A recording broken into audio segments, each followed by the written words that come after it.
Pan e Vin significa sicuramente tradizione e territorio, perché questa manifestazione in particolare, con la concessione della Fiacole e di tutti i Pan e Vin allo stesso orario, ci permette di unire tutto il nostro territorio, tutto il territorio del quartiere del Piave, in un unico grande territorio.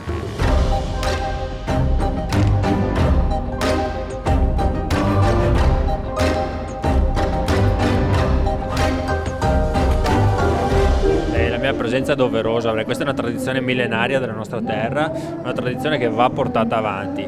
Noi in questi mesi, questi anni abbiamo visto sempre questa tradizione criminalizzata anche sui giornali, però io penso che sia un qualcosa da portare avanti, anche perché penso sia molto più pericoloso spegnere le nostre tradizioni che accendere i Pan e Vin del nostro territorio, soprattutto quando vengono portate avanti dalle pro loco in maniera seria, coscienziosa e con uno sguardo proprio a quelle che sono le tradizioni, la cultura, l'identità della nostra terra, delle cose fondamentali alle quali non possiamo assolutamente rinunciare. Se devo sintetizzarlo in poche parole, significa comunità, significa partecipazione, il trovarsi ogni anno tutti assieme, probabilmente anche con il pensiero di abbandonare le cose andate male negli anni scorsi e nella speranza di una comunità che vuole guardare verso il futuro. Non è l'unico evento che il Consorzio del Proloco organizza all'insegna del coordinamento. Il Consorzio Proloco è un coordinamento di 21 Proloco in 12 comuni. Però al di là di questi aspetti che si riesce a farli quando hai una rete di amici, presidenti di Proloco, territori che corrispondono, è l'appoggio delle amministrazioni. Questo è una sintesi di quello che si potrebbe fare lavorando in rete.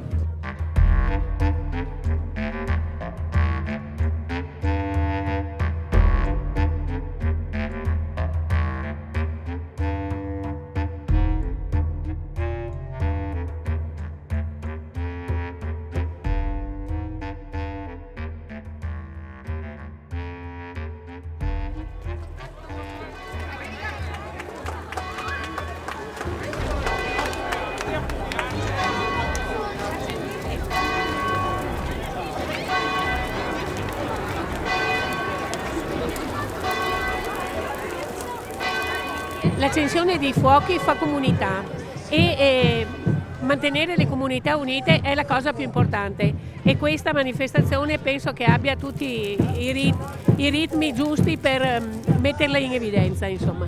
Che cosa si vuole dire alla Proloco, agli organizzatori dell'anno prossimo?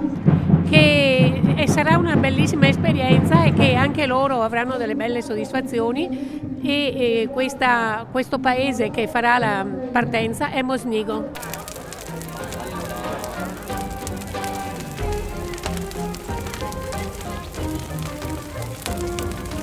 Bambino!